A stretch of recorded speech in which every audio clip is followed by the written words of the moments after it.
YouTube history, என்னோட YouTube experience அதுதான் இன்றைக்கி ஷேர் பண்ணணுன்னு நினச்சேன். ஸோ யூடியூப் வந்து நான் முன்னாடியே ஒரு வீடியோவில் சொல்லியிருப்பேன். ஃபஸ்ட் டைம் வந்து 2006 யூடியூப் அப்படின்ற ஒரு சைட்டை பற்றி என்னோடய ஃப்ரெண்டு ஷேர் பண்ணான், வம்சின்னு சொல்லிட்டு. அவன் சொன்னான், அனந்து யூடியூப்னு ஒரு சைட்டு இருக்குது, அந்த சைட்டில் வந்து யார் வேணால் என்ன வீடியோ வேணால் எடுத்துகிட்டு அப்லோட் பண்ணுவாங்க. ஸோ அதில் வந்து என்ன அப்லோட் பண்ணுறோம், என்ன சொல்கிறோம், ஃபன்னி வீடியோ இருக்கும், என்ன வேணால் இருக்கும். ஸோ அந்த மாதிரி யார் வேணால் என்ன வீடியோ வேணால் அப்லோட் பண்ணுவாங்க, அதை நம்ம போய் பார்த்துக்கலாம் அப்படின்னா. எனக்கு என்ன வீடியோ வேணால் அப்லோட் பண்ணுவாங்களா?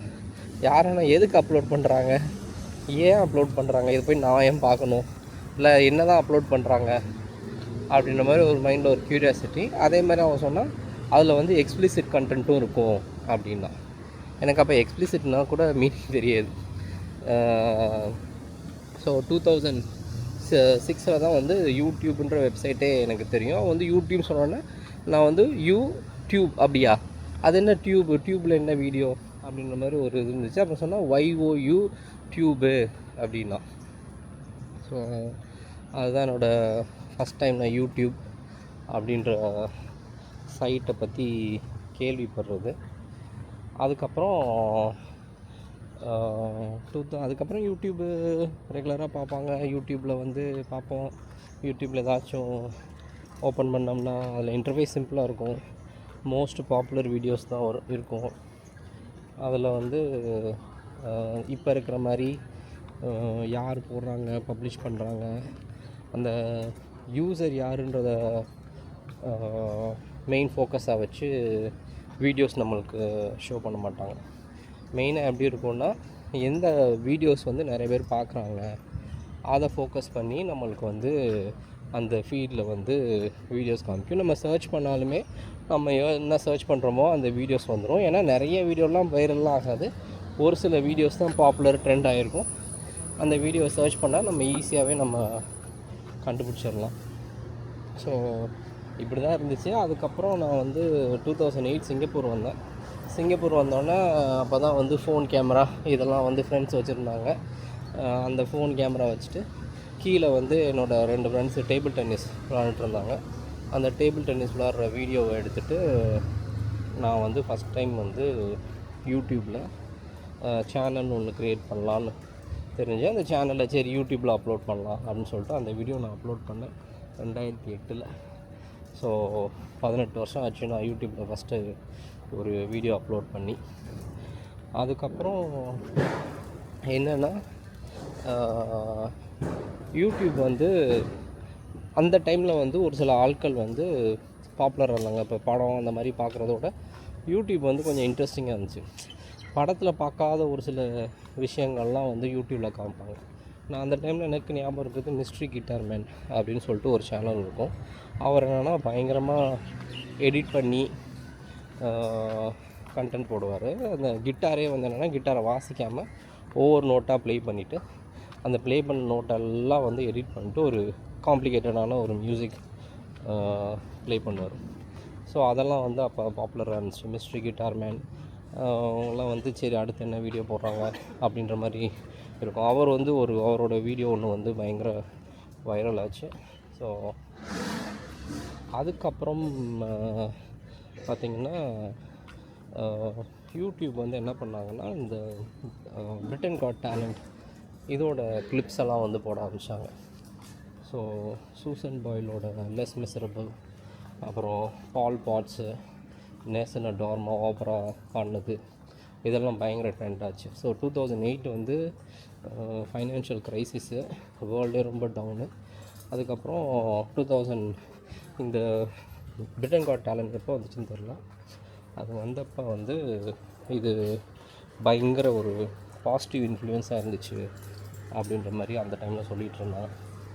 என்னென்னா வேர்ல்டே ரொம்ப ஜாப் இல்லை, மார்க்கெட் இல்லை அப்படின்ற மாதிரி ஒரு டவுனாக போயிட்டுருந்த டைமில் இது வந்து எல்லாமே வந்து ஒரு பயங்கர பாசிட்டிவ் இன்ஃப்ளூயன்ஸாக இருந்துச்சு அப்படின்னாங்க.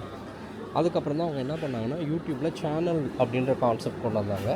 ஸோ சேனல் அப்படின்னு சொல்லிட்டு நம்மளை வந்து டிவி சேனல் இருக்கும், இப்போ விஜய் டிவி, சன் டிவி இருக்கும், அந்த மாதிரி வந்து யூடியூப்பில் வந்து சேனல். ஸோ நம்ம சேனல் க்ரியேட் பண்ணிட்டு அதில் வந்து நம்மளோட சேனல் பேனரில் போட்டுக்கலாம், ப்ரொஃபைல் ஃபோட்டோ போட்டுக்கலாம். ப்ரொஃபைல் ஃபோட்டோ முன்னாடியே இருந்துச்சுன்னு நினைக்கிறேன், பட் பேனரை போட்டுக்கலாம். அப்புறம் வந்து என்னென்னா நீங்கள் வந்து யூடியூப்க்கு வந்து சேனல் பார்ட்னரை அப்ளை பண்ணலாம். ஸோ நீங்கள் வந்து சேனல் பார்ட்னரை அப்ளை பண்ணுறப்ப உங்களுக்கு வந்து யூடியூப்பில் வந்து ஒரு சில சலுகைகள் கிடைக்கும். ஸோ இதுதான் வந்து அப்போ இருந்த கான்செப்ட்டு. ஃபஸ்ட்டு என்னென்னா இந்த பால் பார்ட்ஸு ஒர்க்லாம் சேனல் பேனர் வந்துச்சு, மிஸ்ட்ரி கிட்டார் எனக்கு சேனல் பேனர் வந்துச்சு, அந்த மாதிரி வந்துச்சு. அதுக்கப்புறம் திடீர்னு பார்த்தா டிஸ்னி, அப்புறமேட்டி வந்து டிஸ்னி மாதிரி நிறையா வார்னர் பிரதர்ஸ், இந்த மாதிரி நிறையா மூவி ப்ரொடக்ஷன் கம்பெனிஸோட பேனர்ஸ், பெரிய எம்என்சிஸோட பேனர்ஸ்லாம் வர ஆரம்பிச்சிருச்சு. அது வந்து அந்த டைமில் வந்து பயங்கரமாக வந்து அப்போஸ்லாம் பண்ணாங்க, நிறைய நியூஸ் வந்துச்சு, யூடியூபர்ஸ்லாம் அதை கண்டெம் பண்ணி போட்டாங்க.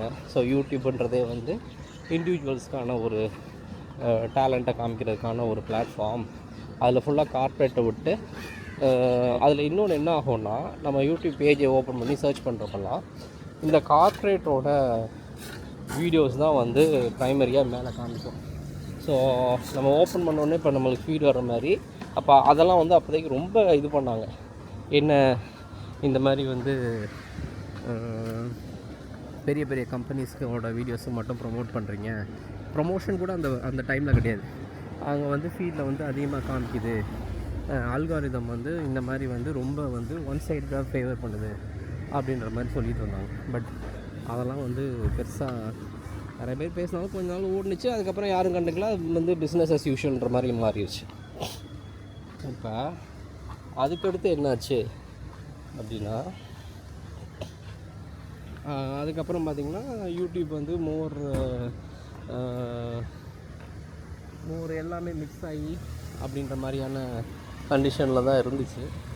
அதுக்கப்புறம் நான் யூடியூப்பில் என்னென்னலாம் பார்த்தேன்னா, அதுக்கப்புறம் நான் சிங்கப்பூர் வந்ததுனால சிங்கப்பூர் ரிலேட்டட் விலாக்ஸு இதெல்லாம் பார்த்துட்ருந்தேன். ஸோ சிங்கப்பூர் ரிலேட்டட் விலாக்ஸ் வந்து என்னென்னா 10 types of taxi driver, 10 types of shopper, அந்த மாதிரி வந்து ஸோ ஒரு அந்த மாதிரியான ஒரு ஜோக்கு, லோக்கல் கான்டாக்ட்ஸில் நடக்கிற ஜோக்ஸு அதை ஷேர் பண்ணுறது, அந்த மாதிரி இருந்துச்சு. ஸோ அதுக்கப்புறம் நான் வந்து சரி யூடியூப் நம்ம வீடியோ எடிட் பண்ணலாம் அப்படின்ற மாதிரி ஐடியாவில் வந்து அடோபி ஆஃப்டர் எஃபெக்ட்ஸு, அப்புறமேட்டி வீடியோ கோபைலட்டோட யூடியூப் சேனல் இருக்கும், ஜிம்மி கிரேமர்னு நினைக்கிறேன், அவரோட யூடியூப் சேனலில் வந்து கோபைலட்டை எப்படி யூஸ் பண்ணுறது, அதுக்கப்புறம் ஃபோட்டோஷாப்பில் எப்படி ஃபோட்டோ எடிட் பண்ணுறது, இந்த மாதிரி டுட்டோரியல்ஸு, பிளெண்டரு, இந்த மாதிரி சாஃப்ட்வேர்ஸை பற்றி கற்றுக்கிறதுக்காக வந்து யூடியூப் நிறையா யூஸ் பண்ணிட்டு இருந்தேன். அப்புறம் கற்றுக்கிறது வந்து என்னென்னா எல்லாமே இது ரொம்ப டஃப்பு. ஸோ கொஞ்சம் யூஸ் பண்ணுவோம், அப்புறமேட்டுக்கு நம்மளுக்கு ஜாப் ஜாயின் பண்ணியாச்சு. இந்த கற்றுக்கிற ஃபேஸெல்லாம் வந்து என்னென்னா இங்கே சிங்கப்பூர் வந்து படிச்சுட்டு இருக்க டைமில், அப்போ டைம் கொஞ்சம் ஃப்ரீயாக இருந்துச்சு, என்ன பண்ணுறதுன்னு தெரியாமல் அந்த டைமில் வந்து இதெல்லாம் பண்ணிகிட்ருந்தோம். அதுக்கப்புறம் என்னாச்சுன்னா வேலைக்கு போக ஆரம்பிச்சது. வேலைக்கு போனோன்னே பிஸி, ஃப்ரெண்ட்ஸ் எல்லாம் சேர்ந்து நம்ம ஷார்ட் ஃபிலிம் எடுக்கலாம், இது பண்ணலாம் அப்படின்னு சொல்லிட்டு ஏதாச்சும் வீடியோ எடுக்க சொல்லுவாங்க.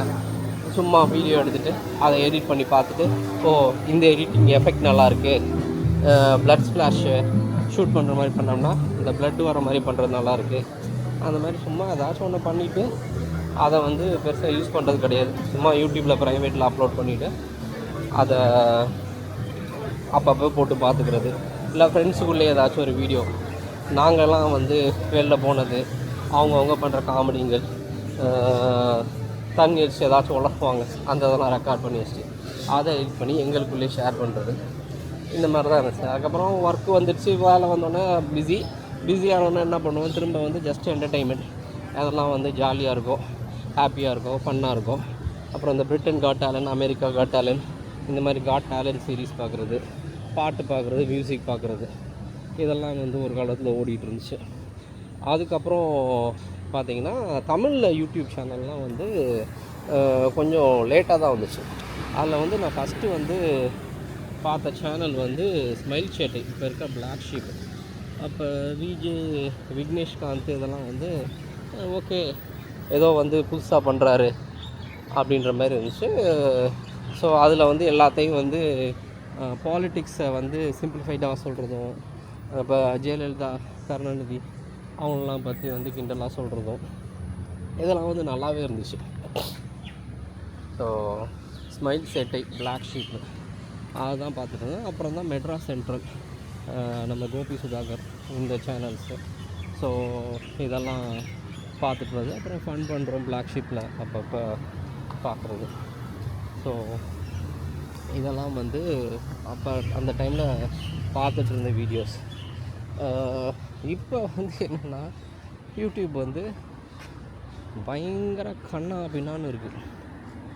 எக்கச்சக்கமான பேர்.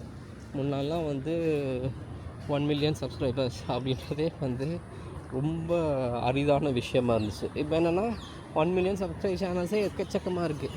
ஆனால் அந்த 1 மில்லியன் சப்ஸ்கிரைப் சேனலில் போடுற இப்போ டெக் பாஸ் சேனல் இருக்குது, அதில் ஒரு கான்ட்ரவர்சி ஆச்சு. டெக் பாஸ் சேனலில் வந்து நீங்கள் போய் பார்த்தீங்கன்னா அவங்களுக்கு வந்து மோர் தென் மில்லியன் சப்ஸ்கிரைபர்ஸ். வீடியோ போட்டாங்கன்னா 20,000-30,000 வியூஸ் தான் சேனல்ஸ் வீடியோஸ்க்கு. அதே மாதிரி இந்த மெட்ராஸ் சென்ட்ரல் கோபி சுதாகர் இருந்த வரைக்கும் வீடியோஸ் போட்டாங்கன்னா பயங்கரமாக போயிட்டு இருந்துச்சு. இப்போ போடுற வீடியோஸ்லாம் வந்து 1000-2000 அந்த மாதிரி தான். எல்லாம் கம்பெனி ஓப்பன் பண்ணுறாங்க, நல்லா ஓடுற வரைக்கும் ஓடுது. அப்புறம் என்ன பண்ணுறாங்கன்னா சேனலை விற்றுட்டு அவங்க பாட்டில் போயிடுறாங்க. இந்த சேனலை வாங்கிட்டு புதுசாக ஏதாச்சும் போட்டாங்கன்னா அதில் எதுவும் வராது. பழைய கண்டென்ட்லேருந்து உங்களுக்கு வந்து பெருசாக மணி வராது. இப்போ யூடியூபே பார்த்தீங்கன்னா ஃபுல்லாகவுமே புதுசாக வர கண்டென்ட்டை தான் ப்ரமோட் பண்ணுறாங்க. இப்போ நான் யூடியூப் பேஜை ஓப்பன் பண்ணேன்னா ஒரு டைம்லலாம் எப்படி இருக்கும்னா, நான் வந்து லாகின் பண்ணி பார்க்குறதுல வந்து ஃபீடு ஒரு மாதிரி இருக்கும். என்னோடய ஃப்ரெண்டு ஒருத்தர் வீட்டுக்கு போயிட்டு அவரோட லேப்டாப்பில் பார்த்தோன்னா அதோட ஃபீடு வந்து வேறு மாதிரி இருக்கும். இப்போ எப்படி இருக்குது அப்படின்னா, இப்போ எல்லாத்துக்குமே வந்து ஒரே மாதிரி ஃபீடு. இந்த வாரத்தில் எது ட்ரெண்டில் இருக்குது அந்த ஃபீடு. இப்போ சிங்கப்பூரில் இதெல்லாம் ட்ரெண்டு அப்படின்னா இதே இப்போ தமிழ் பார்க்குறவங்களுக்குலாம் என்னவோ அது எல்லாத்துக்கும் ஃப்ரெண்டு வீட்டுக்கு போனாலும் அதே டைப் ஆஃப் வீடியோஸ் தான் வருது. நானும் அதே வீடியோ தான் பார்க்குறேன், என் கூட ஒர்க் பண்ணுற கலீகும் அதே வீடியோ தான் பார்க்குறாங்க. ஏதாச்சும் மீட் பண்ணி ஏதாச்சும் பேசினோன்னா, ஓ இந்த மாதிரி ஒரு வீடியோ நான் பார்த்தேன் அப்படின்னா, ஆமாம்மா நானும் பார்த்தேன். அது ஒரு கான்வர்சேஷன் பாயிண்ட்டாகவும் இருக்குது. ஸோ என்னென்னா இப்போ எல்லாருமே வந்து ஒரே மாதிரி பார்க்குறது, ஒரே மாதிரி யோசிக்கிற மாதிரியான ஒரு சிச்சுவேஷனில் இருக்குது யூடியூப். இது வந்து அந்தளவுக்கு வந்து நல்லது இல்லை அப்படின்றது என்னோடய இது. ஸோ யூடியூப்பில் வந்து இன்னொன்று வந்து என்னென்னா நான் பார்க்குறது இந்த இன்ஃப்ளூயன்சர்ஸ் அப்படின்ற கான்செப்ட். ஸோ இந்த யூடியூப் இன்ஃப்ளூயன்சர்ஸே வந்து இட்ஸ் நாட் குட் அப்படின்றது என்னோடய ஒப்பீனியன். அதை பற்றி நாளைக்கு பேசுகிறேன்.